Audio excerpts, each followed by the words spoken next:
We're good. Yep. You can move. Roberto Torres.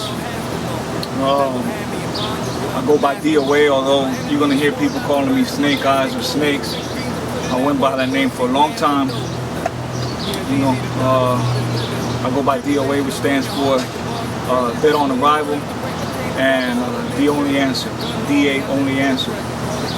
My life before the Lord, I pretty much earned a living and lived my life as a gangster rapper, as a drug dealer. You know, that lifestyle led to other things. You know, I was miserable. I was hot with the police. You know what I'm saying?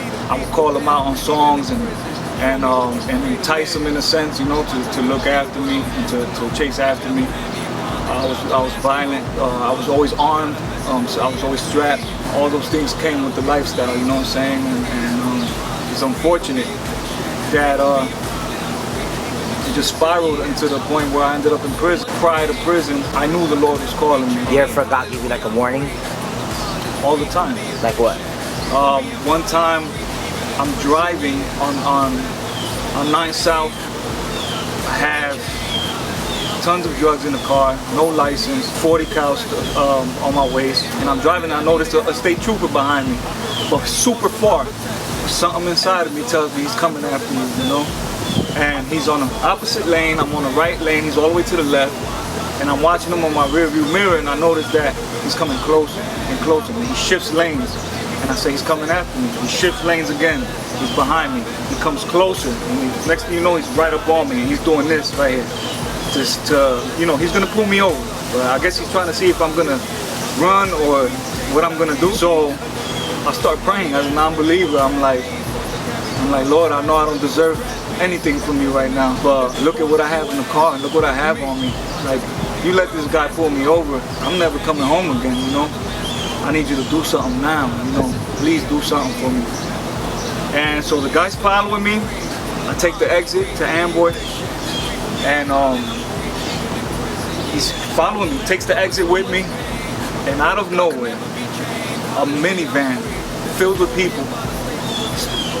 We see it backing out of the exit. The entrance ramp was a car backing out of it illegally, and he had no choice but to leave me alone and pull them over.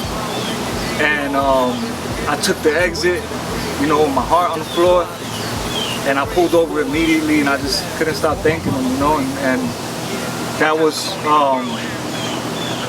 the beginning of just me considering God, you know, and just reevaluating my life, period. Like, what the heck am I doing? You know, like, I'm in too deep. This is gonna end real bad if something don't happen, you know. And he's just been tugging on my heart for a long time, you know, and I just kept running. The more he called, the harder I ran. And when you're running from God, you're just running deeper into that life you're in. You know what I'm saying? You're just digging the hole deeper and deeper and deeper because you're trying to get away from the one calling you. In 2012, I was involved in a shooting. The charges weren't brought up yet, but you know, I was extremely hot, and they were kind of like investigating the situation. I hadn't been charged yet, but 9/11 of that year, 2012, I was in the backyard. We were at a barbecue, friend's house, and I was armed.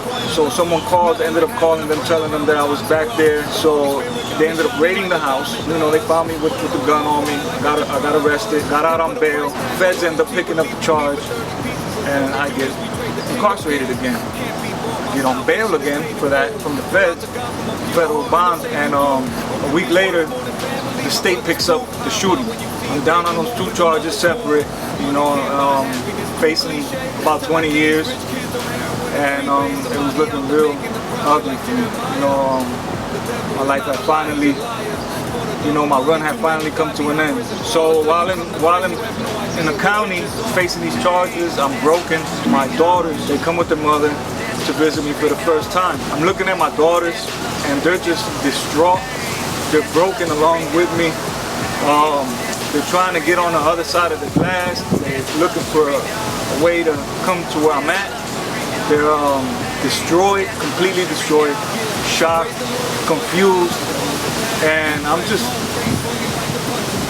I'm just broken, you know. I'm weeping.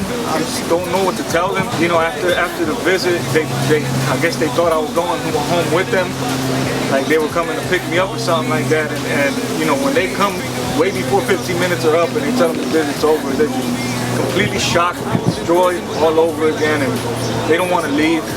Mom has to drag them out of there, and it broke me, you know. That was it. Left there weeping loudly in front of the whole unit, whole tear looking at me, going to my cell, and I just fall to my knees, you know, and I'm just like, Lord, I said, Father, I don't know you, God.